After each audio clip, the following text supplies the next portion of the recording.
कुछ व्यक्तित्व ऐसे होते हैं जिन्हें समझने के लिए उनके पद या परिचय से ज़्यादा उनकी सोच को समझना ज़रूरी होता है। जहां एक ओर वे पैरानॉर्मल डिकोडिंग से रहस्यमयी पहलुओं को समझते हैं, वहीं दूसरे ओर वे पॉलिटिकल डिकोडिंग से राजनीति को अपनी विश्लेषणात्मक दृष्टि से देखते हैं। नमस्कार, मैं हूं माही श्रीवास्तव और आप देख रहे हैं संवाद भारती। आज आपको मिलाने जा रहे हैं एक ऐसे ही व्यक्ति से जिनका साक्षात्कार लेंगी हमारी संवाद भारती की प्रतिमा अखिलेश जी। तो बने रहिए वीडियो के अंत तक और स्वागत करते हैं श्री नितिन वर्मा जी का। नमस्कार, संवाद भारती साहित्य में आपका स्वागत है। कहते हैं कि प्रश्न पूछना आसान है, लेकिन प्रश्न का सामना करने का साहस हर किसी व्यक्ति में नहीं होता जो ये कह सके कि आइए और मुझसे प्रश्न पूछिए। जी हाँ, हमारे साथ एक ऐसे ही व्यक्तित्व उपस्थित है जो स्वयं कहते हैं कि आइए और मुझसे जो भी आपका मन चाहे प्रश्न पूछिए। इनका परिचय किसी एक सीमा में हम बांधकर नहीं दे सकते हैं, क्योंकि ये एक बहुत अच्छे विचारक हैं। चाहे किसी भी विषय पर इनसे बात करो, समाज हो, साहित्य हो, अर्थव्यवस्था हो, प्रशासन हो, रहस्यवाद हो, पैरानॉर्मल हो, किसी भी विषय पर ये इनसे बात करें, इनके पास सारे उत्तर रहते हैं। और इन्हीं विषयों पर गहन चिंतन के लिए इन्होंने अपना एक यूट्यूब चैनल भी बनाया हुआ है, decoding paranormal with Nitin Verma, और दूसरा है decoding politics with Nitin Verma. तो लाइफ के सारे एस्पेक्ट आ जाते हैं। जी। तो इस चैनल पर इन्होंने कहा है कि आप कुछ भी इनकी जो धारणा, इनके जो विचार हैं, उनका उत्तर दीजिए, उनका खंडन कीजिए और सिद्ध कीजिए कि वो गलत है, तो ये उन्हें पुरस्कृत भी करेंगे। तो आइए दोस्तों, हम स्वागत करते हैं एक जिज्ञासु मस्तिष्क के स्वामी, एक बेवाक वक्ता और एक गंभीर चिंतक, आदरणीय नितिन वर्मा सर का। तो नितिन वर्मा सर, आपका बहुत बहुत स्वागत है इस कार्यक्रम में। और हम सर से कुछ क्वेश्चंस करेंगे और ये अलग अलग विषय पर प्रश्न रहेंगे, क्योंकि सर के यूट्यूब चैनल में मैंने बहुत सारे विषयों पर इनको सुना है और बिल्कुल मस्तिष्क को झंझोर देने वाले इनके विचार हैं। तो सोचा क्यों ना इनसे हर एक विषय पर हम बात करें। सबसे पहले प्रतिमा जी, मैं आपकी वीरता के लिए मैं आपको धन्यवाद दे रहा हूँ। और वीरता का जो पारंपरिक मतलब है वो ये है कि तलवार लेकर युद्ध भूमि में तो वो करना, वो वीरता हो सकती है, लेकिन सबसे बड़ी वीरता ये है कि उस व्यक्ति को सुनना जो उसका अपना खुद का कोई स्वार्थ नहीं है, एजेंडा नहीं है, लेकिन आपकी मूर्खता का उपचार कर रहा हो। जी बिल्कुल। मेरा मानना ये है कि आप कितने भी वीर क्यों ना हो, पर यदि आप स्टूपिड हैं, यदि आप मूर्खता के दुष्चक्र से नहीं निकल रहे, तो आप धूर्तों के द्वारा ठगे जाएंगे और आपका परिवार और आपकी संपत्ति और आपका यश सब कुछ खत्म हो जाएगा।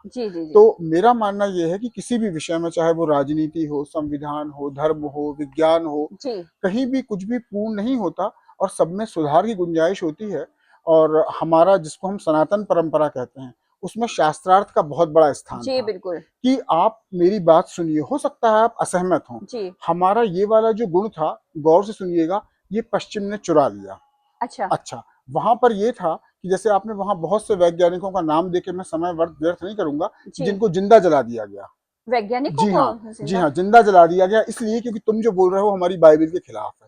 उनमें सबसे फेमस वैज्ञानिक जो था गैलीलियो, उसको जेल कर दी गई थी। जी बिल्कुल। जो जियोर्डिन ब्रूनो था, उसको जिंदा जला दिया गया था। और ऐसे ही वहां पर एक, मैं आपको बता रहा हूँ कि सनातन का पतन कैसे हो रहा है। वहां पर यह था कि तुम यदि, चूंकि तुम मेरे विचार से सहमत नहीं हो, इसलिए क्यों ना हम तुम्हारी गर्दन उड़ा दें। ये कट्टरता वहां पर थी। तो बताइए, हमारे मतलब सनातन धर्म में और हमारे देश में ये कितनी अच्छी स्वतंत्रता है कि हम अपनी, लेकिन आज माहौल ये हो गया है कि यदि मान लो मैंने कोई बात बोली और आप उसको नापसंद करते हैं, तो पहले तो फर्ज बनता है कि सामने वाले को बोलने तो दो, फिर उससे कहो कि वो प्रूफ दे, वो डेटा दे, आप उसको अनुभव, और उसके बाद आपको उसका विरोध करना है तो विरोध करो। लेकिन यहाँ इस समय वो जो मध्यकाल में यूरोप की जो कट्टरता थी, जिसकी वजह से वो लोग जाहिल थे, वो यहाँ आ गई है। और हमारे यहाँ की जो ब्यूटी थी, वो वहां चली गई है। पर सर, आज तो हमारे यहाँ भी बोलने का अधिकार है, और आपने इसका सबसे बड़ा उदाहरण, अभी जो हाल ही में प्रोटेस्ट हुआ, तो यहाँ किसी की गर्दन नहीं उड़ाई गई है, सबको सुना गया। यहाँ तक कि एक उच्च पद पर आसीन व्यक्ति को हमारे यहाँ के युवाओं ने कितनी अभद्र अशोभनीय बातें बोली हैं, लेकिन हमारे यहाँ उसको भी बर्दाश्त किया गया है और उनको भी सुना गया है। तो आपको नहीं लगता कि ये सब गलत हुआ है? एक बात मैं आपको बताऊं, आपके प्रश्न में दो चीजें हैं। एक तो आप ये बोल रही हैं कि विचारों का खुला आदान प्रदान हमारे यहाँ एक्सेप्ट हो गया, हमारी सोसाइटी में होता है। और दूसरी बात आपने बोली है कि अभी जो पॉलिटिकल ड्रामा हुआ था, ग्रेट इंडियन पॉलिटिकल ड्रामा नौटंकी, उसमें अभद्र भाषा का इस्तेमाल किया गया। मैं आपसे वो भी बोलूंगा।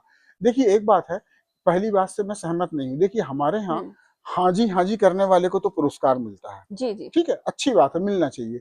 लेकिन यदि मान लो आप धर्म के बारे में, संविधान के बारे में अभी यदि मैं कुछ हकीकतें बोले रहूंगा ना, तो आपके पॉडकास्ट में आपके व्यूअर बोल देंगे। मैं आपको बता रहा हूँ कैसे। वो आपसे असहमत होना स्वास्थ्य की निशानी है, मानसिक स्वास्थ्य की निशानी है। लेकिन सामने वाले को बिना सुने उसकी अंध आलोचना करना, इसलिए कि आप उसका मर्डर नहीं कर सकते। एक होता है उसका फिजिकल मर्डर कर देना, कत्ल कर देना, और एक होता है कि उसको आप बोलने का मौका ही मत, तमाम तरह की डराने धमकाने वाली बात करो।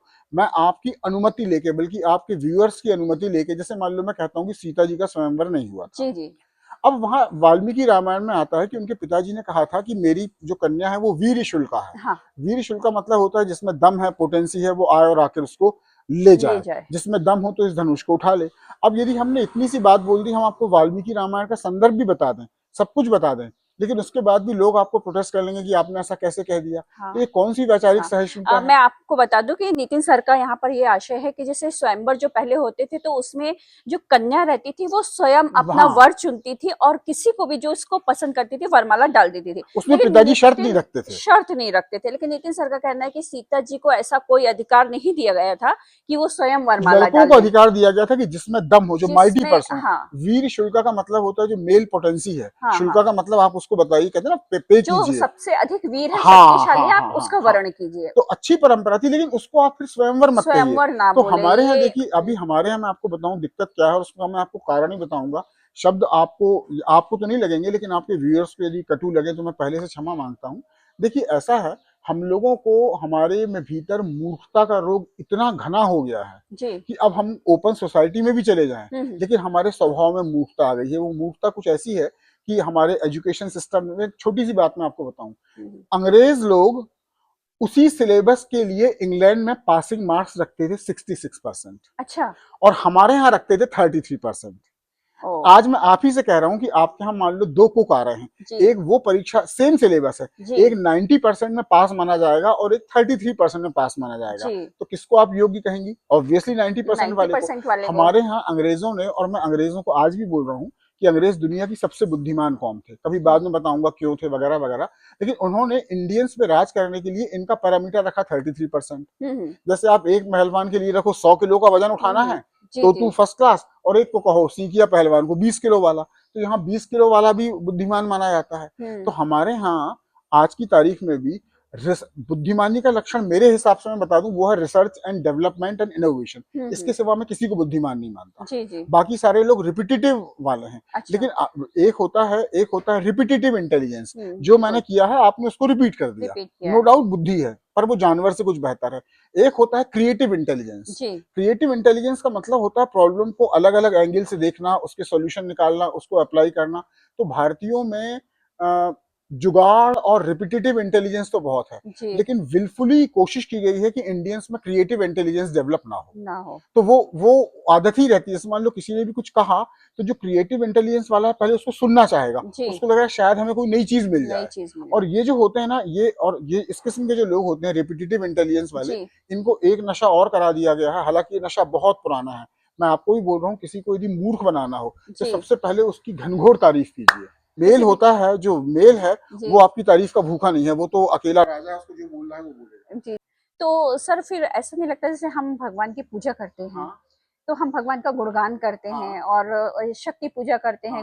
इसका जवाब मैं वो दूंगा, और मैं हमेशा घमंड में ही बोलता हूँ। मैं एक्चुअली में हमेशा मैं उस ईगो लेवल पे ही रहता हूँ, तो टॉप है। इसका जवाब मैं आपको चैट जीपीटी दे सकता, ना कोई सा। आपको मालूम है भारत में अंग्रेजों ने एक बहुत बड़ी बीमारी से साफ किया था, वो लोग कराते थे ठग। क्या? ठग जी। वो इतने क्रूएल लोग थे, उनके बारे में कभी बाद में, वो सारे के सारे हिंदू और मुसलमान भी थे और काली जी की पूजा करते।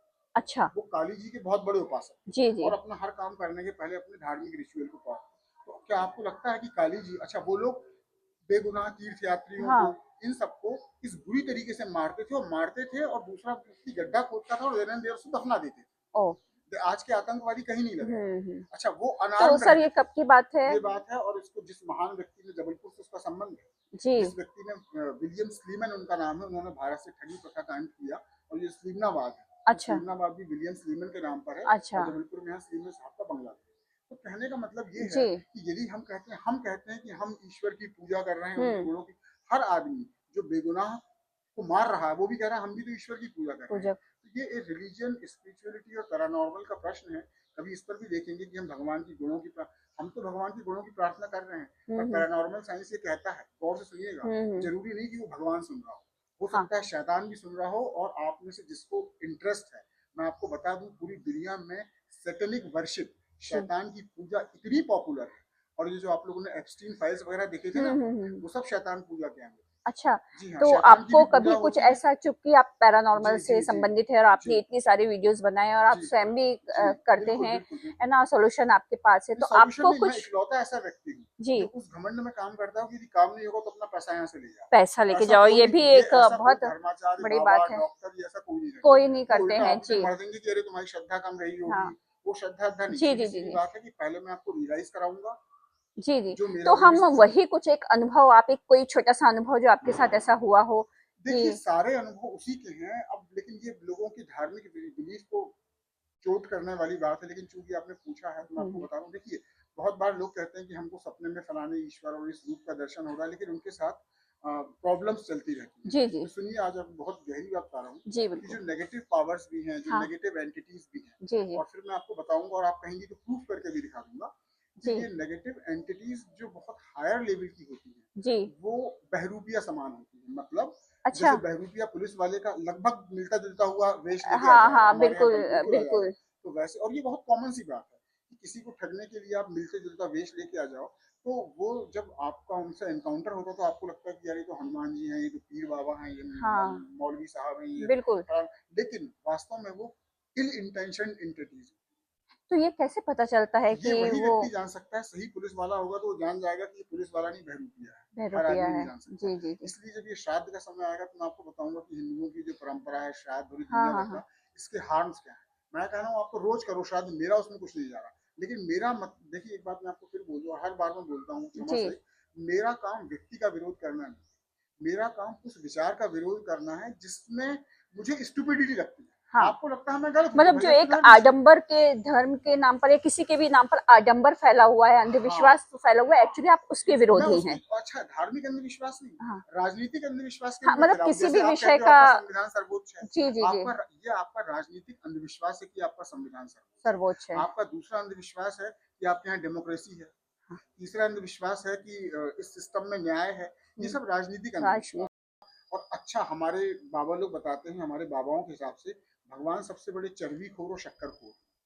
अच्छा जी, हमारे बाबाओं ने बताया कि भगवान को जो चीजें पसंद, सिंपल चीज तो हमारे भगवानों को पसंद आना है, जी जी, मालपुए और तर माल, मैंने जिसमें घी अच्छा होना चाहिए, हाँ, और शक्कर वाले।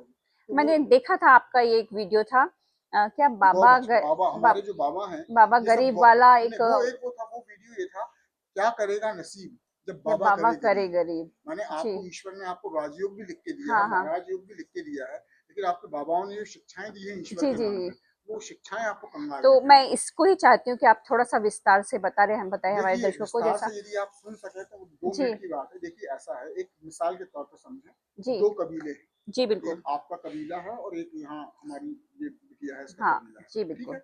दोनों के पास 100-100 एकड़ जमीन है, बिल्कुल, इनके पास भी है, इनके, और दोनों के पास सेम फर्टाइल लैंड है, जी ठीक है। दोनों के यहाँ साल में 100-100 किलो अनाज होता है, जी, ठीक है। हाँ अब आपकी जो राइवल कबीला है, जी, वो राइवल कबीला उस अनाज से पशुओं को पालता है और अपने परिवार को बढ़ाता है, परिवार को पालता है, बिल्कुल, जी ठीक है। जी, अच्छा, अब आपका कबीला, आपके कबीले में एक बाबा जी हैं, हम्म वो बताते हैं दिन में 5 बार यज्ञ होना चाहिए। उस यज्ञ में आप उसी अन्न को, जो सबसे श्रेष्ठ अन्न है, जौ है और घी है, क्योंकि बिना घी के तो वो जलेगा नहीं, जी तो जी, आपने दिन में 5 बार वो करके अपना बहुत अच्छा। इसके अलावा अन्न को वेस्ट करने के और भी तरीके हैं, जैसे नर्मदा जी में डाल दो, फलाने कुएं में डाल दो, उसमें आग लगा दो, यूं कर दो, त्यों कर दो, तो आप ये कर रहे हो। बाबा जी ने कहा मोक्ष मिलेगा और आसमान की ताकतें बड़ी खुश होती हैं इससे, ठीक है। ठीक है, आपका परिवार बाबाइज्म में है, आप समझ रहे हो ये हिंदू धर्म में, आप बाबाइज्म में हो, जी रोज बिल्कुल, 5 बार। अभी जैसे इस मौसम में यज्ञ कहाँ से होगा, अब लकड़ी है, वो तो जलाना है, उसमें अन्न डालना है, तो आपके यहाँ यज्ञ वाला कल्चर चल रहा है। तो मुझे बताइए कि आपका पशुधन और आपके युवक ज्यादा होंगे कि राइवल कबीले के होंगे? राइवल कबीले के तो होंगे। सर ये पानी आ रहा है तो अब अपना बारिश यज्ञ जो ज्ञान का यज्ञ है वो अंदर ही हो पाएगा। ज्ञान का यज्ञ हम अंदर करते हैं, आगे का पानी आ गया है तो हमें अंदर जाना पड़ेगा।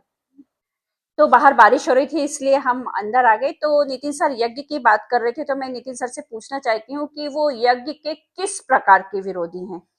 पर्यावरण, वैज्ञानिक, धार्मिक, या क्योंकि इन सब से हमको मानसिक शांति भी मिलती है और आध्यात्मिक शांति भी मिलती है, तो फिर वो लोग क्या करें जो यज्ञ करते हैं, क्योंकि उनके अनुसार यज्ञ करने से एक सकारात्मक ऊर्जा हमारे भीतर आती है।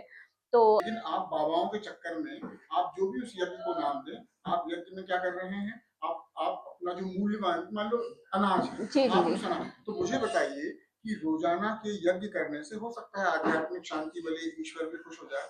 मुझे बताइए उस कबीले में पुरुष बल, युवा बल, संख्या बल ज्यादा होगा कि आपके कबीले में होगा? तो देखिए जैसा आपने बोला, तो जो पशुधन है, जिनके पास शक्ति है, जो ज्यादा अनाज खिला रहे हैं, स्वाभाविक रूप से वो ज्यादा बलशाली रहेंगे, किंतु यहाँ धर्म का क्षय नहीं होगा। नहीं, मैं आपको एक बात करूं, धर्म का क्षय तब होगा जब आप जिंदा रहोगे। हमारे यहाँ एक चीज है कि हर किसी का एक एक भाग रहता है। जी। एक भाग पशु का, एक भाग हमारा, एक भाग देवताओं का, तो ये सारे भाग रहते, तो हमारे यहाँ की व्यवस्था ज्यादा अच्छी नहीं है। मैं बता तो रहा हूँ आपसे, मैं कहता हूँ गौर से सुनिए कि उसके बाद असल में पूरा मनुष्य का इतिहास प्रागैतिक काल से लेकर आज तक मालूम है किस चीज का रहा है? वो रहा है संपत्ति की लूट का। उसमें पशु और स्त्रियां सब आती है। आज भी यदि इजराइल और ईरान में लड़ाई हो रही है या कुछ भी हो रही है तो रिसोर्सेस के लिए लड़ाई हो रही है। बिल्कुल। अब मेरा जो विनम्र सम्मति है वो ये कि आपका जो राइवल कबीला था उसने धर्म कर्म नहीं किया या जिस भी रूप में किया, उनका भी धर्म कर्म है, वो भी आपको बताऊंगा। और आपने अपने यहाँ के जौ को, ये सब इन चीजों को, इवन बाद में हमारे बाबा जी ने कहा कि यदि में पशु बलि कर दो, तो हमने बढ़िया पशुओं को उसमें भी डाल दिया और हमारे देवता तो खुश हो गए। यहाँ तक मैंने सारी बात मानी। मैं आपको बता रहा हूँ कि आपके आचार का, आपके कंडक्ट का, आपके परिवार का असर क्या होगा। लड़ाई अभिसंभावी होती है, वेदों में भी होती थी, लड़ाई हुई। तो मेरा कहना सिर्फ ये है कि आपका कबीला सर्वाइव नहीं कर पाएगा। मतलब आप ये कहना चाह रहे कि हम यज्ञ करने से हमारे यहाँ मतलब एक आर्थिक विपन्नता आएगी, या जिस इन चीजों को कोई भी रिचुअल आटे में नमक के बराबर है तो वो सेहत भी देता है और स्वाद भी बस वही। छोटी सी बात मैं आपको बताऊं, आज जो भी देश उन्नत है, चाहे अमेरिका हो, चाहे जर्मनी हो, चाहे इजराइल, इनके पास मेटल की पावर है। मेटल का मतलब धातु। जी जी। ठीक है। हाँ। जैसे मान लो चांदी है, सोना है, आज हमारी जो चिप बन रही है, सिम बन रही है, सेमीकंडक्टर बन रहा है, इन सब में सबसे बड़ा योगदान इनका है। अब भारत के पास जितना सोना है वो मंदिरों में, आजकल तो हर घर एक मंदिर है। जी। इवन हम घर घर में जाएंगे तो पता चला चांदी की कटोरियां हैं, चांदी के बर्तन हैं, चांदी का छत्र है, सोने का मुकुट है। अब बात यह है कि अब छोटी सी बात है, यदि यही धन भगवान ने नहीं कहा, बाबाओं ने कहा है श्रृंगार करना, यदि आप सिंपलेस्ट वे में करते और यही ये एक्चुअली औद्योगिक धातु में बहुत मूल्यवान है, यदि ये आपके उद्योग धंधों में लगती तो आपकी प्रोस्पेरिटी बढ़ती, आपका डिफेंस बढ़ता। और किसी भी राष्ट्र की दो ही चीजें हैं, डिफेंस पावर और दूसरा इकोनॉमिक पावर, और दोनों आती है काहे से? बुद्धि की पावर से आती है। जब आपकी बुद्धि भ्रष्ट हो जाती है। तो सर यहाँ मैं आपको रोकना चाहूंगी, जैसे आपने बोला डिफेंस पावर है, और एक दूसरा आपने इकोनॉमिक पावर है, तो फिर ये दो चीजें, ये दो पावर तो आ गई, लेकिन जो हमारा एक मानसिक पावर, मेंटल पावर होता है, वो हमारा अध्यात्म से आता है। ऐसे में तो हमारा धर्म खत्म हो जाएगा। और इसमें हमारा धर्म वैसे भी खत्म हो चुका है। सुनिए कैसे, एक जमाने में हम कहते हैं हमारा सनातन धर्म ईरान में था, जी, खत्म हो गया। अफगानिस्तान में था, खत्म हो गया। जी जी। पाकिस्तान में था, वहां भी खत्म हो गया। बांग्लादेश में भी खत्म हो गया। तो सभी जगह से तो खत्म हो रहा है। उसकी वजह ये है कि ईश्वर ने, जरा गौर से सुनिएगा, तो अगर हम भी ये चीज खत्म कर दे तो एक रूखा सा जीवन नहीं हो जाएगा? जब हमारे जीवन में भगवान नहीं, प्रार्थनाएं नहीं, भावनाएं नहीं, धर्म नहीं, मतलब पूजा पाठ नहीं, यज्ञ नहीं, मंत्र नहीं, कुछ भी नहीं, तो मैं आपको सब बता रहा हूँ। जी जी। भगवान भी, देवी, हमारा धर्म, इस जो जो धर्म है, या धर्म का जो मर्म है, हाँ, जी जी, इन बाबा जी लोगों की, ये इन बाबा जी लोगों, मतलब आपका कहना ये है कि ये सारी चीजें हैं, लेकिन वो एक अंधविश्वास या जो आडंबर उड़ गया है उसके ऊपर, तो वो हटना चाहिए। उड़ा है दुनिया में। एक मेरा बहुत अच्छा कोटेशन है, आप जरा दीजिए। बोलूंगा, दुनिया में कम मूर्ख लोग अधिक मूर्ख लोगों को सदा से मूर्ख बनाते हैं। क्या बात है। दुनिया में कम मूर्ख लोग अधिक मूर्ख लोगों को लंबे से मूर्ख बनाते आ रहे हैं। और किसी को लगातार मूर्ख बनाना है तो उसको आत्म प्रशंसा के मोड़ में ले आओ। तो हमारे सनातन दुनिया हमको बता रही कि तुम्हारा धर्म महान और भैया तुम्हारी संस्कृति महान, तुम्हारी, तो भैया एक काम करो ना, हमारी अहिंसा और सहिष्णुता तुम लोग ले लो। तो मैं वापस उसी विषय पर आना चाहूंगी कि जैसे आप हमारी यज्ञ की बात चल रही थी, तो आपने एक बहुत अच्छी बात बोली थी कि गौ रक्षा से संबंधित है कि, है ना, आपने कहा था कि जो गोबर के प्रोडक्ट है वो बहुत अधिक मात्रा में विक्रय होना चाहिए, मेडिसिन कम दाम पे होना चाहिए। और जी, तो मेरा आपसे यही प्रश्न है कि जो हमारी गौ रक्षा का विषय है वो धार्मिक ना होकर यदि वो एक पर्यावरण से रिलेटेड हो जाए या हमारी आर्थिक वृद्धि से रिलेटेड हो जाए, मतलब एक व्यापक संदर्भ में हो जाए, उसके लिए आपने बहुत अच्छा बोला था। जी, एक बात बोली थी जिसको सुन के सबको बहुत बुरा लगता है, लेकिन उनको मजबूरी में स्वीकार करना पड़ता है कि वर्मा साहब की बात को खंडित करें।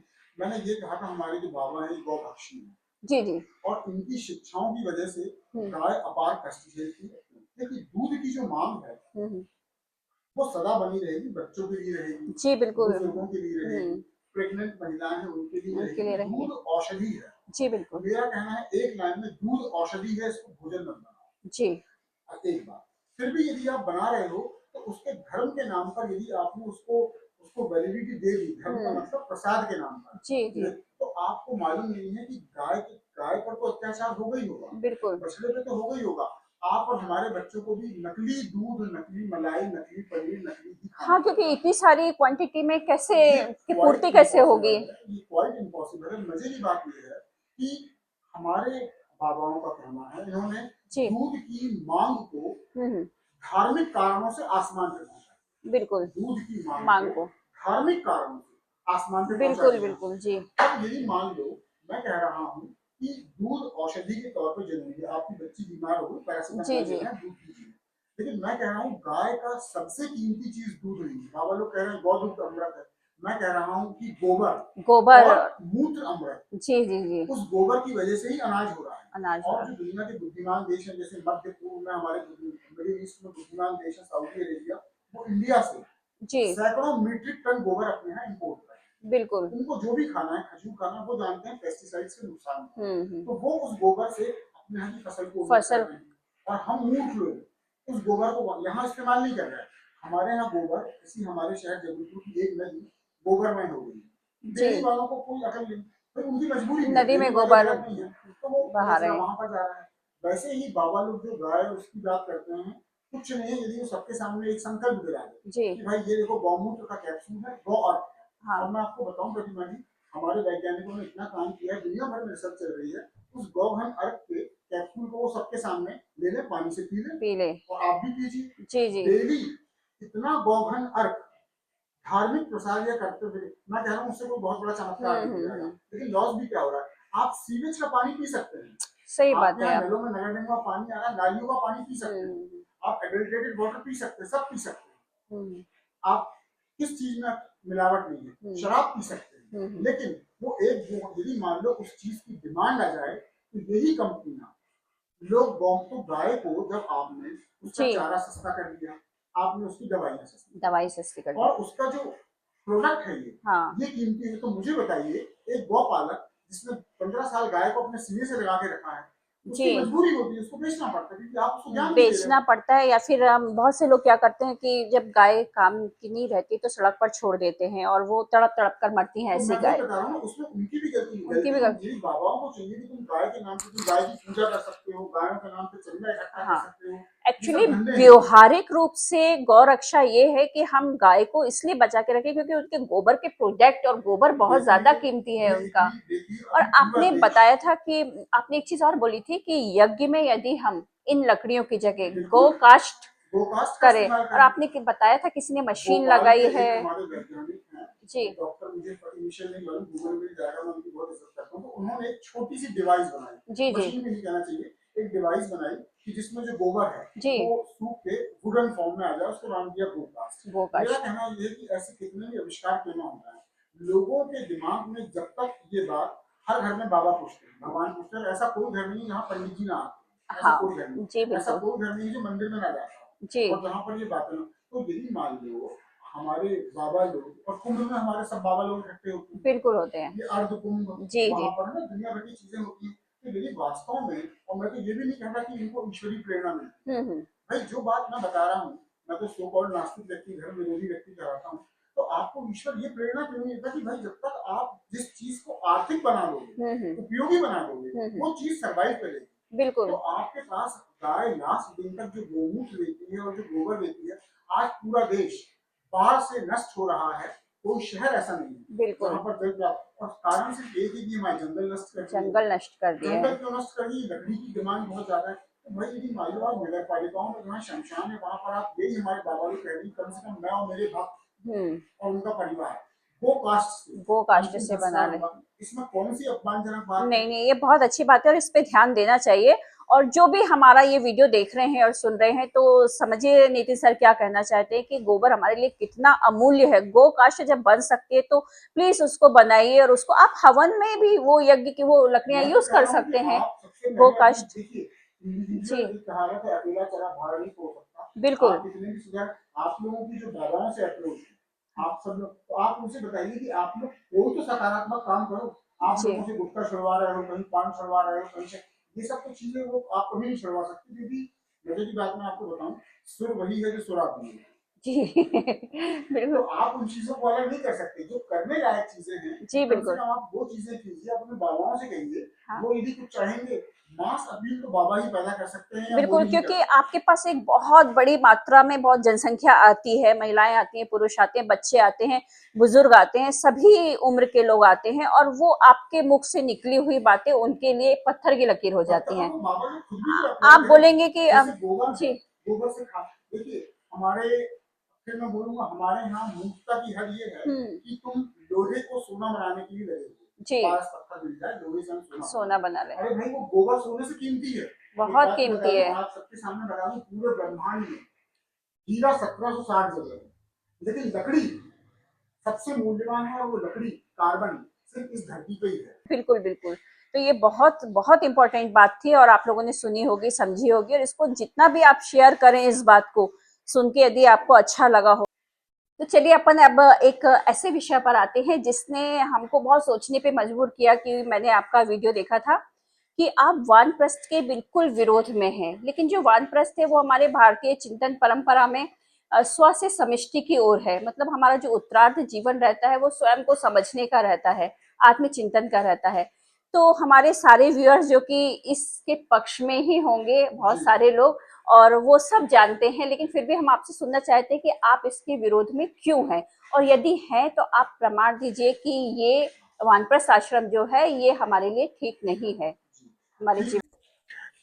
देखिए, आपने जो वानप्रस्थ के बारे में पूछा है कि भारतीय चिंतन परंपरा में इसका बहुत श्रेष्ठ स्थान है वगैरह वगैरह, मैं प्रतिमा जी एक ही बात कहना चाहता हूँ बड़े विनम्रता से कि पेड़ की पहचान उसके फल से होती है। हम बहुत बहस कर सकते हैं कि ये आम का पेड़ है कि इमली का पेड़ है, और घंटों बहस हो सकती है। बेहतर ये है कि आप फल को तोड़ो, आपको पता चल जाएगा वो आम है या इमली है ना? यहाँ तक तो आप और आपके विद्वान व्यूअर सहमत हैं। अब मैं आपको बता रहा हूँ कि जब नॉर्थ वेस्ट से भारत में अटैक हुए, तो जितने बौद्धों के मठ और विहार थे, ये लोग भी इसी चिंतन परंपरा, इनमें तो जो मैं वानप्रस्थ बोल रहा हूँ ना कि विष है, तो इनमें तो एक और चीज थी, वो और विषाक्त थी, और चाणक्य ने उसको इंडिकेट किया था कि आप बच्चों को, किशोरों को और युवकों को संन्यास की तरफ मत भेजिए, ये देश का जो युवा बल है, ये देश खत्म हो जाएगा। तो मैं चाणक्य की बात को भी दरकिनार कर रहा हूँ। मैं आपको बता रहा हूँ कि जब इस देश में इस किस्म की विचारधारा बहुत ज्यादा बढ़ी कि संन्यास, निर्वाण, मुक्ति आदि सर्वश्रेष्ठ है, और हमको 50 साल के बाद ही उसका प्रयास करना चाहिए। वानप्रस्थ का मतलब जंगल में नहीं होता, वानप्रस्थ का मतलब होता है, हमारे यहाँ वेदों में कुछ चीजें रची गई जंगलों में, उनको कहा गया आरण्यक। मैंने मतलब यह है कि आप मटेरियलिस्टिक लाइफ पर, अपनी फैमिली लाइफ पर, अपने बिजनेस और इन सब चीजों पर, ये नहीं कहा गया कि ध्यान मत दिए, लेकिन अपना जो फोकस है, अब आप फोकस चेंज करने लगिए। क्योंकि जब आप 75 प्लस में होंगे, तो ये चिंतन परंपरा कह रही है कि आपको निर्वाण, मोक्ष, मुक्ति, परात्पर ब्रह्म, ये दुनिया भर का जो ड्रामेबाजी है, ये होने वाली है। तो मैं विचारधारा का विरोध करता हूँ, व्यक्ति का नहीं। तो ये विचारधारा को बौद्धों ने और जैनों ने और सुपरलेटिव तरीके से अपनाया। उनके यहाँ आपको मालूम होगा कि जो उनके यहाँ युवक हैं, युवतियां हैं, वो सिर मुंडा के बचपन से ही पता चला वो चीज चलने लगती है। ठीक है, दो विचारधाराएं हैं। मैं आपसे कह रहा हूं कि ये विष इसलिए है क्योंकि हर वो चीज, प्रतिमा जी अब आप गौर से बताएंगी, हर वो चीज जो आपके परिवार को कमजोर करे, कल को आपके समाज को भी कमजोर करती है और वो आपके राष्ट्र को भी कमजोर करती है। अब जी, मैं वही जानना चाहती हूँ कैसे। आप चाहती हो कि यार वो पढ़ाई के जमाने में सिर्फ पढ़ाई पे ध्यान जी दे। बिल्कुल। आप बिल्कुल बर्दाश्त नहीं जी। करोगी कि वो पढ़ाई से डेविएट हो, क्योंकि अब जब वो अपने प्रोडक्टिव फेज में आता है, मान लो 25 से 60 70 तक, तो आप चाहोगी बतौर माँ या बतौर बीवी, या आप भी नहीं चाहोगी कि आपके पति आश्रम और ये बल्कि बिल्कुल आप चाहोगी कि तुम यदि दो रोटी आपकी जो आप चाहोगी कि आपके जो पति, आप बोलोगी पतिदेव जो आपकी जिम्मेदारियां हैं इनको और स्मार्टली कीजिए। ये नहीं कह चाहोगी कि 12 घंटे की जगह 18 घंटे काम करने लगो। आप अपने काम में ऐसा रिसर्च एंड डेवलपमेंट लाइए ताकि आपकी प्रोडक्टिविटी बढ़े, और आपके यदि मान लो जो आपके छोटे छोटे बच्चे हैं या जो आपके लड़की, वो उस प्रोडक्टिविटी के बेनिफिट को लें। आप हमेशा ये चाहोगे कि यार तुम और कोई एडवांस कोर्स कर लो, कोई एडवांस स्किल डेवलप कर लो, कोई आप अपनी आमदनी का, क्योंकि जिम्मेदारियां बढ़ रही हैं या बढ़ेंगी, इसलिए हमारे रिसोर्स के लिए हमें किसी के आगे भीख ना मांगना पड़े। तो जो चीज यहाँ पर है वही मैं आपको बोल रहा हूँ कि जो चीज परिवार को कमजोर करती है, आपने 25-26 साल तक जो कुछ लर्न किया, जी 50 साल के जी बाद जी। प्रतिमा जी आप उसको अर्न कर रहे हो, तो आपकी अर्निंग और लर्निंग अब दोनों चलने लगी। 50 साल के होते होते आपकी फैमिली बहुत कुछ सेटल हो गई, आपकी जो प्रायोरिटीज थी पहले, जो प्यार है, हनीमून है, बच्चे हैं और दुनिया भर की, ये सब सेटल हो गई। अब बच्चों को आपको और आगे जंप पे ले जाना है, तो आप अपने R&D पे, अपने काम पर जितना इनोवेशन करेंगे, या आप यदि अध्यापक हैं तो उसी मैथ्स को और अच्छे से पढ़ाएंगे, तो आपके बच्चे, भाई भतीजे, वो सारे के सारे फ्री ऑफ कॉस्ट बेनिफिट पाएंगे। तो मेरा कहना यह है कि 50 साल के बाद आपको अपना मेंटल फोकस अपने काम पे और ज्यादा बढ़ा देना चाहिए, क्योंकि अभी अब आपके पास थ्योरेटिकल नॉलेज और प्रैक्टिकल नॉलेज बहुत ज्यादा है। और दूसरी बात मैं आपको बताऊं कि आज आप और हम जो प्रागैतिहासिक मानव का जीवन नहीं जी रहे, ये जो मॉडर्न जीवन जी रहे हैं, जिन लोगों ने ये रिसर्च की, उन लोगों ने अपनी जिंदगियां खपा दी। माने उन्होंने उन्होंने आत्मा, परमात्मा, मोक्ष, जैसे मान लो आज रेडियम है, या आपको मालूम है पोलोनियम, या मैडम क्यूरी जो फिजिक्स में भी टॉप थी और केमिस्ट्री में भी टॉप थी, दोनों का नोबेल प्राइज मिला, कैंसर से मर गई, क्योंकि जिस रेडियो एक्टिविटी पे उन्होंने काम किया वो कैंसरस था। वो आज हमारा जो आपका एक्सरे होता है ना, आपके प्रति हमारे हम लोगों का, ये उस लेडी, उन लोगों की खोज है। वो आश्रमों में जाके उन्होंने तत्वमसी, मैं कौन हूँ, तुम कौन हो, ब्रह्म कब मिलेगा, वो ब्रह्म हम नहीं, सोसाइटी का बेनिफिट साइंस एंड टेक्नोलॉजी से होता है। सोसाइटी का बेनिफिट साइंस एंड टेक्नोलॉजी से होता है, सोसाइटी की रक्षा। आप आश्रम में जाके AK-47 नहीं बना सकते। वो मिखाइल कलाशनिकोव जो रूस का था, वो उसने सैनिक के तौर पे पूरा काम किया। उसने, प्रतिमा जी, देखा कि यार ये जो गन है इसमें प्रैक्टिकल प्रॉब्लम ये है, फिर उसने उस पर और रिसर्च की, और आज भी उसकी बनाई गन दुनिया में नंबर 1 पर है, मिखाइल कलाशनिकोव। हम गाना गाते रहे कि वो गांडी वैसा तीर चलेगा, ये चलेगा, वो चलेगा, सब अपनी जगह। ये भी संभव है कि सबके लिए ना हो, ये बात बहुत गलत है। आप बताइए और देखिए, आपके R&D की वजह से ही जब आप 50 साल से ऊपर की जो आप सास बन जाएंगी ना, तो आपकी बहू और आपकी बेटी आपसे जो आपके प्रैक्टिकल एक्सपीरियंसेस लेगी, वो इसलिए कि उस दौरान आपने बहुत कुछ खट्टा मीठा झेली, कुछ पाया है। अब आप किसी को देने के लायक बनी हो, उस एज के बाद ही आप लोगों की जिंदगी में रोशनी लाने के लायक बनते हैं। तो देखिए, अगर ऐसा नहीं होता तो हमारे यहाँ जो ऋषि मुनि थे पहले तपस्या करते थे और गृहस्थ भी थे, और इसके बाद वानप्रस्थ भी लिया था, वन में जाकर तपस्या की और उन्हें जो ज्ञान मिला, तो आपको नहीं लगता कि वही ज्ञान तो हम तक आया है जब हम इतने अधिकार से, इतने ज्ञान से बात कर पा रहे हैं? वो पहली बात तो उनके उनके ज्ञान पर मैं एक अलग उसमें कमेंट करूंगा। मैं सिर्फ एक छोटी सी बात बता रहा हूँ, उनके ज्ञान के पक्ष और नेगेटिव दोनों बातों में कमेंट करूंगा। ये भी बताऊंगा कि उन्होंने थ्योरेटिकल मैथमेटिक्स में बहुत कुछ पाया, लेकिन ये भी बताऊंगा कि हम टेक्नोलॉजी के लेवल पे हमेशा पीछे रहे। आज के समय में भी जो अध्यात्म से बहुत ज़्यादा जुड़े हुए हैं, या जो चाहते हैं, जैसा मैंने कहा कि स्व से समिष्टि की ओर तप करना चाहते हैं, ज्ञान के लिए ध्यान करना चाहते हैं। ज्ञान के लिए ध्यान की नहीं, रिसर्च की जरूरत है। रिसर्च की तो है, लेकिन जो उन्होंने तो, जैसा कि राजकुमार सिद्धार्थ ने कौन सा रिसर्च किया था, उन्होंने तो एक पेड़ के नीचे असल में वो चूंकि मैं आपको बताऊंगा उसमें कितनी बातें झूठी हैं। एक टेक्निकल चीज़ों के लिए रिसर्च की आवश्यकता है, आध्यात्मिक चीज़ों के लिए तो ध्यान की ओर जाना ही होगा ना। फिर मैं आपको ध्यान के नुकसान भी बताऊंगा। मैं खुद ही आपको बताऊंगा ध्यान से नुकसान क्या होता है, और पैरानॉर्मल वर्ल्ड में कैसे ध्यान में कैसी डेमोनिक स्पिरिट्स आप पर अटैक कर सकती हैं। जी, ध्यान से। आपको लगेगा कि हम जी तो जी। बजरंग बली का ध्यान कर रहे थे, ये कर रहे थे, वो कर रहे थे, फिर हमारे जीवन में फूल ना खिल के कांटे आ रहे हैं। तो कुछ एक अच्छी स्पिरिट नहीं होती है क्या? अभी गौर से सुनिएगा, बड़ी गहरी बात बता रहा हूँ। और आज तक फिर उसी घमंड से बोल रहा हूँ, ना किसी वेद में बताया, ना किसी पुराण में, ना किसी भागवत में, ना किसी चागवत में। सुनिए गौर से, आपके साथ कोई प्रॉब्लम आई तो क्या मोदी जी आपका फोन अटेंड करेंगे? नहीं। ना अजीत डोभाल करेंगे। मोस्टली आप चिल्लाएंगी बचाओ बचाओ। बहुत संभावना है कि कोई बचाने की आड़ में कोई फिर अगला कल्प्रिट आ जाए। कुछ आप समझ रही हैं? हो सकता है कि एक आदमी आपको परेशान कर रहा है, आपने कहा बचाओ बचाओ, पता चला दूसरा आदमी खाकी वर्दी पहन के आ गया, वो तो खुद ही लुटेरा था। सारे बौद्ध भिक्षु, वो सारे बौद्ध भिक्षु बेगुनाह थे, सद्गुण संपन्न थे, लेकिन उन इन्वेडर्स के द्वारा काट दिए गए। और इक्का दुक्का जगहों पे नहीं, हजारों वर्ग किलोमीटर के इलाकों में फैले बौद्ध धर्म के स्थल इन्वेडर्स के द्वारा, उनका कोई गुनाह नहीं था। वो यही सन्यास और इन सब चीजों की प्रैक्टिस कर रहे थे, सद्गुणों की प्रैक्टिस कर रहे थे, खत्म कर दिए गए। लेकिन ये इतिहास का मैंने आपको एक प्रूफ बताया कि वानप्रस्थी और इस किस्म के सद्गुणों की खोज करने वाले जब जिंदा रहोगे तब ना परमात्मा मिलेगा। जीवन की पहली आवश्यकता परमात्मा नहीं, पहली है सुरक्षा और भोजन। सबसे बेसिक बात है। और आज और आप यहाँ जो बात कर रहे हैं ना, इसलिए क्योंकि हमारे शाम के खाने का इंतजाम है, जी जी। किसी गंभीर बीमारी में त्रस्त नहीं है। तो ये जो बाबा लोग वानप्रस्थी थे, मजे की बात, दुख की बात सुनिए, जो वानप्रस्थ का लेक्चर दे रहे थे वो सब मुसलमान हो गए। मतलब ये कि जो हम कभी बाद में इससे हमारे ब्राह्मण बंधुओं को बहुत दुख होगा, लेकिन एक शीर्षक है, सुन के आप हिल जाएंगी, ऑलमोस्ट एवरी ब्राह्मण इज अब्राहमिक। अब मुझे मौका मैं अगले पॉडकास्ट में बोलूंगा तो, लेकिन मैं बोलता हूँ ना कि जो एक आपने कहा था कि सकल पदारथ हैं जगमाही करम दीन नर पावत, मैंने कहा नहीं, तुलसीदास जी ने गलत कहा। सकल पदारथ हैं जगमाही बुद्धिहीन नर पावत है। कर्म अर्म यदि मान लो मेरे हाथ पांव नहीं है, मैं कर्म नहीं कर सकता, पर यदि बुद्धि है तो मैं काम करवा सकता हूँ। तो मैं वानप्रस्थ के अगेंस्ट का मैंने जो प्रूफ दिया वो ये। दूसरी बात मैं बोल रहा हूँ, वानप्रस्थ आपके वर्क कल्चर को दूषित करता है। तो मैं आपको ऐसे बीसियों वैज्ञानिकों का नाम बता दूंगा कि जिनको सफलता 50 या 60 साल के बाद लगी और उसमें उनका पूरा जीवन नष्ट हो गया, पूरा परिवार और सारी चीजें, कुछ नहीं मिला। तो वो ज्यादा बड़ी ईश्वर पूजा है बनिस्बत मंदिर और मस्जिद में घंटा अजान करने के। दूसरी बात ये बताई कि जापान का वर्क कल्चर, जापान की आबादी कम है, ठीक है, तो वहां पर वो लोग अपने सो कॉल्ड रिटायर्ड लोगों को भी कहते हैं चलो आप मशीनी काम नहीं कर सकते ना, आप एटलीस्ट वर्क प्लेस पे मौजूद रहिए, लोगों की प्रॉब्लम सॉल्व कीजिए, उनको मोटिवेट कीजिए, उनकी जितनी हेल्प हो सकती है वो कीजिए। इसलिए वो जापान जो सेकेंड वर्ल्ड वॉर में तबाह हो गया था।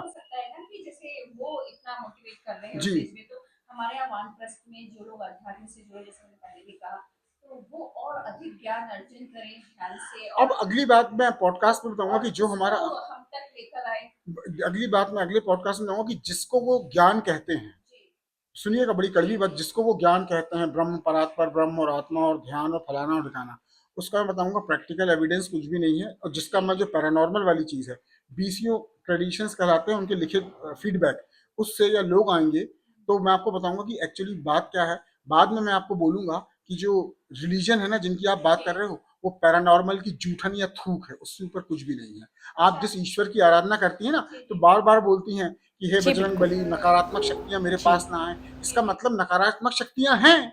इससे तो किसी ने भी इनकार नहीं किया कि नकारात्मक शक्तियां हैं, तो फिर हम सकारात्मक शक्तियों को क्यों ना पूजें? मैं आपको बता रहा हूँ ना कि आपके पूजने से, कई बार मैं आपको बता रहा हूँ कि आपको लगता है आप सकारात्मक शक्तियां पूज रहे हैं, लेकिन उनके बिहाफ पर नकारात्मक शक्तियां पूजती हैं। ये आप कैसे सिद्ध करेंगे? मैं सिद्ध कर, देखिए, किसी किसी को तो ईश्वर के नहीं, किसी ऐसी शक्ति के दर्शन हुए हैं।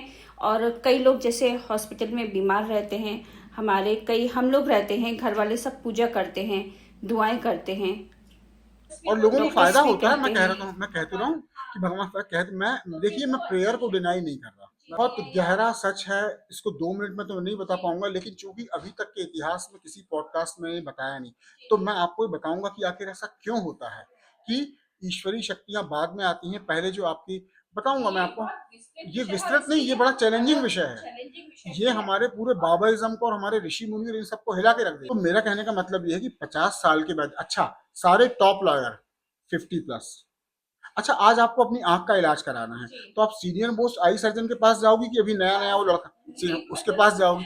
दूर मत जाइए। यदि आपको अभी एक 30 साल का लड़का है जो अभी अभी डेंटिस्ट बना है, उससे दांत निकलवाओगी कि जो सीनियर डेंटल सर्जन है उससे करवाओगी? देखिए वही मैं आपको बता रहा हूँ। तो मैं भी तो यही बोल रही हूँ ना कि जो जिस सब्जेक्ट में है वो उस सब्जेक्ट में आगे बढ़ रहा है, जो ऋषि परंपरा वाले हैं वो उसमें आगे बढ़ रहे हैं, तो इसमें बुरा क्या है? वो लोग जब बताते हैं कि देखिए मैं दोनों बातें बताऊंगा कि वो वानप्रस्थ में जाकर उपलब्धि क्या पाते हैं समाज के लिए, एक ये भी मैं आपको बताऊंगा। आप बोलोगे कि वो परमात्मा के बारे में बताते हैं, वो भी बताऊंगा। दूसरी बात ये कि अच्छा एक बात बताइए, वानप्रस्थ आश्रम में आपने ऋषि मुनियों के पास, बाबाओं के पास, उनके आश्रमों में जाना शुरू किया, उन्होंने आपको अच्छी अच्छी बातें बताना शुरू की। मेरा कहना है कि जो ब्रह्मचर्य आश्रम में भी तो आप गुरुकुल में थे, वहां जो ऑलरेडी आपने सारी चीजें सीख ली हैं सदगुण, जब आपने ब्रह्मचर्य आश्रम में वो सारे सदगुण सीख लिए हैं तो 50 साल के बाद क्या रिवीजन कर रहे हो, प्रैक्टिस करो ना उसकी। ठीक है, गौर सुनिए, ब्रह्मचर्य आश्रम में भी वही आश्रम में ऋषि मुनि ज्ञान दे रहे हैं, अच्छे ज्ञान दे रहे हैं ना, निष्काम भाव से कर्म करना। निष्काम भाव कुछ नहीं होता, सकाम वो बात की बात है। अभी आप सिर्फ इतना जान जाइए कि आश्रमों में आपको वेदों और उपनिषदों और इनकी अच्छी अच्छी बातें बता दी गई। अब 50 साल के बाद आप फिर आश्रम में जा रहे हैं, तो क्या आपको उस आश्रम में जो पुराने जो आपके ऋषि थे उन्होंने आपको जीवन जीने का विज्ञान नहीं सिखाया था? मैं आपसे पूछ रहा हूँ कि आप जब बच्चे, आप मान लो सांदीपनि ऋषि में थे, आप किसी भी ऋषि के यहाँ जाते नहीं, ज्ञान तो अनंत भाई, होता मैं बोल है। तो रहा हूँ अनंत होता है, लेकिन जो आपको ब्रह्मचर्य आश्रम में जो चीजें सिखा दी गई, अनासक्ति योग वगैरह वगैरह, जो भी बातें बताई गई, अब 50 साल के बाद आपका परिवार आपसे उम्मीद कर रहा है कि हमको बैकअप चाहिए, पुरुष से उम्मीद कर रहा है बैकअप कीजिए, तो आप ब्रह्मचर्य आश्रम तो वही है ना, अब उसकी उन्हीं ऋषि मुनियों के आश्रम की उन्हीं शिक्षाओं को अब आपको क्यों दोबारा से जानना है? क्या आप गलत तरीके से पास हो गए थे? भाई, आप आश्रम से पास हुए, उसको बोलते थे, एक संस्कार होता था, उसको बोलते थे समावर्तन संस्कार। शिक्षा पूरी होती थी, उसके बाद होता है समावर्तन संस्कार, उसके बाद विवाह का संस्कार, और आखिरी संस्कार होता था अंत्येष्टि संस्कार। तो आपको समावर्तन मिल गया, गुरुकुल से डिग्री मिल गई, तब आप फिर इसमें आए। तो मेरा कहना यह है प्रतिमा जी कि 50 साल के बाद आप अपने पुराने उस मॉडल स्कूल और वहां के टीचर्स के पास क्यों जाना चाहते हैं? जी, आप सारे विद्वान श्रोताओं को मेरा धन्यवाद है, और मेरी आपसे गुजारिश है कि वाद विवाद से ही संवाद बढ़ेगा। आप अपनी बात रखेंगे, मैं पूरी कोशिश करूंगा उनका डेटा और प्रूफ के साथ समाधान करूं। मैंने एक तो होते हैं एविडेंटरी एविडेंस और एक होते हैं अवेलेबल डेटा, बस मैं इतना ही कर सकता हूं। Thank you. तो चलिए, ये प्रश्न उत्तर का क्रम तो चलता रहता है, लेकिन एक स्वस्थ संवाद भी आवश्यक होता है। तो अभी आपने जिनको सुना, आदरणीय नितिन वर्मा सर, जो पिछले 25 वर्षों से सिविल सेवा और प्रतियोगी परीक्षाओं के विद्यार्थियों का मार्गदर्शन कर रहे हैं। वे केवल एक शिक्षक हाँ नहीं। सही, जो यूनिक ब्लाइंड है वो यही है कि जो पैरानॉर्मल के बारे में लोग झाड़ फूक और ओझा समझते, जो जिसको बहुत निरादर वाली जो विद्या समझी जाती थी, और लेकिन विदेशों में जैसी उनकी आदत है, वो लोग हर चीज पर रिसर्च करते हैं। तो यदि अगला मौका देंगी प्रतिमा जी, तो जो मैं आप बिल्कुल, क्योंकि ये खाली एक शिक्षक ही नहीं है, बल्कि एक ऐसे चिंतक हैं जिन्होंने स्थापित धारणाओं को चुनौती देने का काम किया है। और सहमति असहमति तो बनती रहती है, पर नितिन सर से बात करने के बाद उदासीनता बिल्कुल नहीं रहती है। मैं भी ये कह रहा हूँ, आपको आलोचना ना कीजिए, लेकिन यदि आप में स्पार्क है तो एटलीस्ट आपने आलोचना भी तब की ना जब आपने सुना। जैसे अगला एक विषय आएगा कि कैसे हमारे राजपूतों को हमारे बाबाओं ने मारा, पहली बार सुन के बहुत बुरा लगता है कि यार हमारे बाबा कैसे राजपूतों को मारेंगे, लेकिन जब आप मेरी बात सुनेंगे, डिनाई कीजिए पर एटलीस्ट सुन बिल्कुल लीजिए। बिल्कुल, सहमति असहमति का अधिकार सबको है, लेकिन यह भी आवश्यक है कि हम सामने वाले को सुने। क्योंकि नितिन सर यह दावा भी करते हैं कि उनके जो विचार, वैसे वो अपने विचार जो हैं तर्क और प्रमाण की कसौटी पर कसकर ही प्रस्तुत करते हैं, और उनका ये दावा है कि उनकी धारणाएं, उनके विचार कोई भी यदि गलत सिद्ध कर देता है तो वो उसको पुरस्कृत भी करेंगे, और वो कहते हैं ये संभव ही नहीं है। हाँ, ये मैं साफ बोलता हूँ कि जो मैं बोल रहा हूँ उसके पक्ष में लॉजिक भी है, उसके पक्ष में डेटा भी है। आप यदि लॉजिक को डिनाई कर सकते हैं, वकील लोग भी दूसरा लॉजिक देते हैं, लेकिन वो डेटा और उस साक्ष्य को आप कैसे मिटाएंगे जो मैं अपने पक्ष में देता हूँ? तो चलिए फिर अगले एपिसोड में फिर मिलेंगे, तब तक के लिए धन्यवाद।